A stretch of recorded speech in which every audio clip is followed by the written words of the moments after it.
Please like, share, subscribe my channel and press the bell icon for the latest notification. Hello viewers, welcome back to my channel. Hope you are good. I'm also fine. So today's topic is, आज हम topic ही नहीं बल्कि मैं कह सकती हूँ एक आज न्यू सब्जेक्ट हम स्टार्ट कर रहे हैं, that is research and stat. Okay, research and statisticals जो हमारा सब्जेक्ट है ये हमारा थर्ड ईयर में है. तो आज से हम इसे पूरा सिलेबस आज से स्टार्ट करेंगे और इसका छोटा सा ही सिलेबस है वैसे रिसर्च का, बट इसमें दो पोर्शन है हमारे, एक तो रिसर्च का है और दूसरा स्टैटिकल्स का है. ठीक है, तो पहला पोर्शन हम रिसर्च को कंप्लीट करेंगे धीरे धीरे, उसके बाद हम स्टैटिकल्स को कंप्लीट करेंगे. ओके, तो देखते हैं रिसर्च में क्या है. आज तो हम बेसिक जो इंट्रोडक्शन वगैरह, डेफिनेशन वगैरह यही तक देखेंगे, बट ये जो सब्जेक्ट है अभी जो थर्ड ईयर में इसका थ्योरी है और जो फोर्थ ईयर में इसका है उसमें हमें थीसिस बनानी पड़ती हैं. जो हमारा पूरा प्रैक्टिकल है वो हमारा फोर्थ ईयर में होता है. Okay, so let's start today's topic. तो हम रिसर्च स्टार्ट कर रहे हैं आज से. रिसर्च का बेसिकली जो मीनिंग है, हम एक हिंदी मीनिंग में हम इसे बोल सकते हैं, रिसर्च मतलब किसी चीज को फाइंड आउट करना. ठीक है, किसी चीज को ढूंढना, फाइंड आउट करना, ये सब.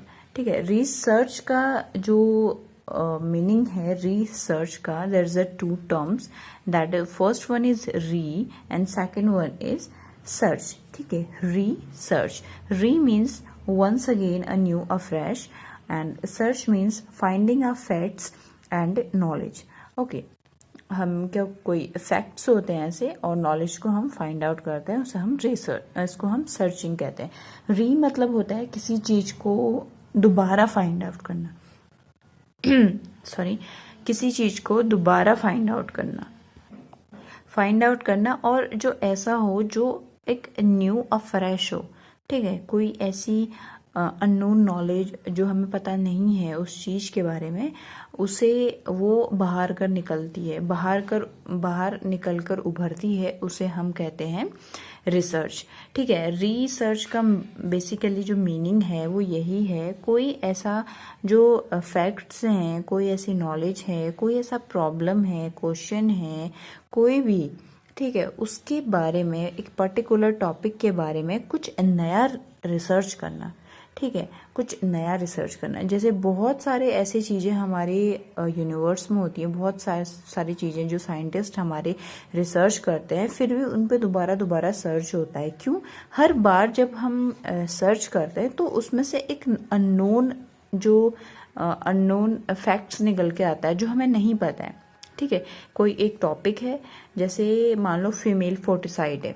ठीक है, फीमेल फोर्टिसाइड है, क्यों हो रहा है, ठीक है, ये सब क्यों होता है, ये दीज मतलब उसके बारे में जितने भी हमारे क्वेश्चंस होते हैं वो सब क्या है, उसके बारे में अगर हम रिसर्च करेंगे, पहले कितनी बार हुआ होगा रिसर्च उसमें, फोर्टिसाइड है या फिर कितने भी डिजीज कंडीशन है, लाइक ट्यूबरक्लोसिस है, अस्थमा है, ऐसी बहुत सारी बीमारी, उनके बारे में नया जो है वो रिसर्च हुई होगी. लेकिन दोबारा से उन पे रिसर्च करके कोई एक नया चीज बाहर निकालना, नया चीज हम सबको उसको बताना, यही हमारा कहलाता है research. Okay, hope you guys are understand. ठीक है, रिसर्च का मीनिंग यही है, once again anew afresh, that is already exist. ठीक है, जो ऑलरेडी एग्जिस्ट है उसके बारे में आपको नया एक नॉलेज प्रोवाइड करना है. Okay, next one is definition. Definition देखो इसमें क्या कहते हैं, it is a systematic scientific process to answer the question और problem about facts and knowledge relationship to facts. ठीक है, इसके दो डेफिनेशन है, एक तो ये रहा और एक ये रहा. ठीक है, ये दो डेफिनेशन है. देखते हैं डेफिनेशन में क्या कहते हैं.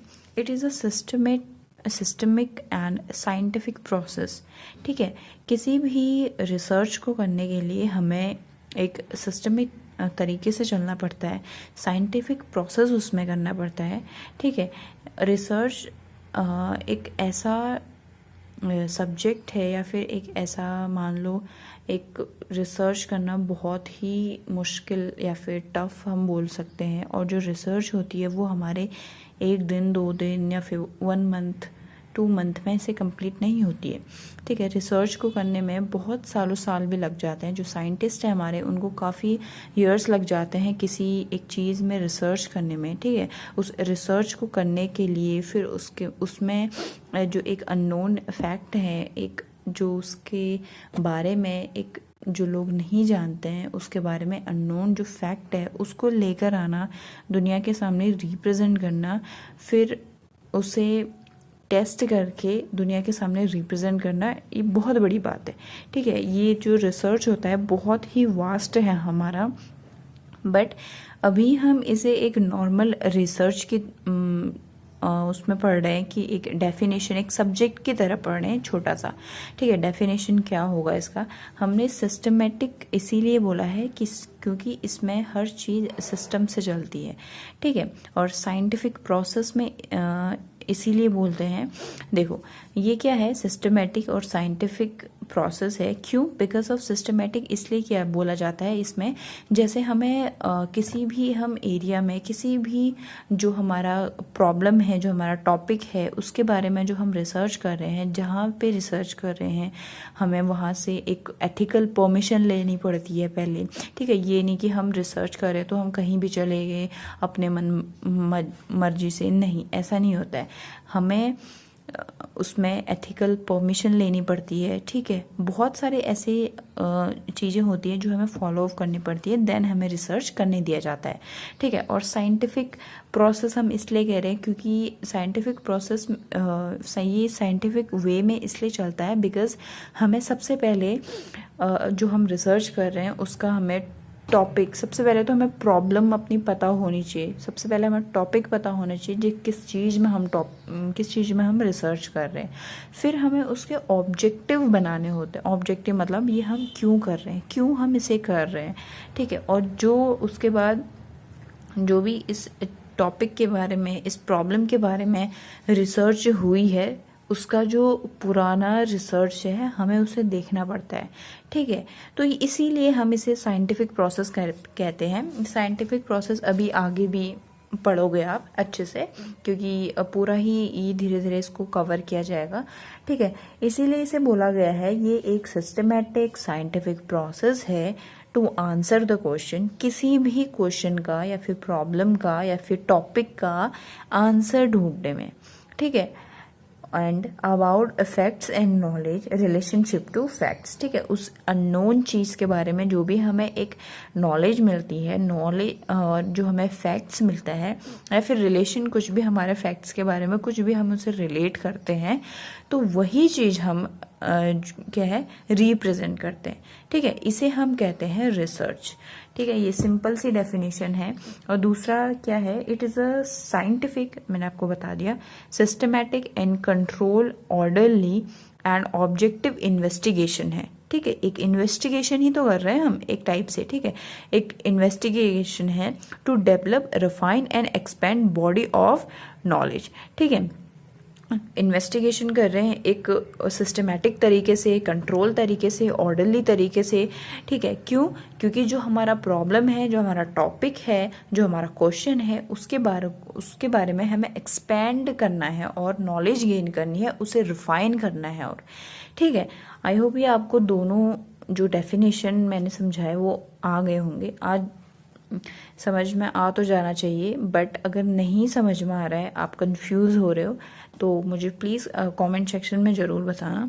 वैसे अभी हम ये सिर्फ डेफिनेशन ही ले रहे हैं और ये एक जो मैंने आपको इंट्रो बताया, बस ओनली 2 चीज़ें हैं। हम अभी जो इसका पर्पस है और इसके कैरेक्टरिस्टिक्स हैं, ये हम धीरे धीरे कंप्लीट करेंगे। ठीक है, hope you are guys understand.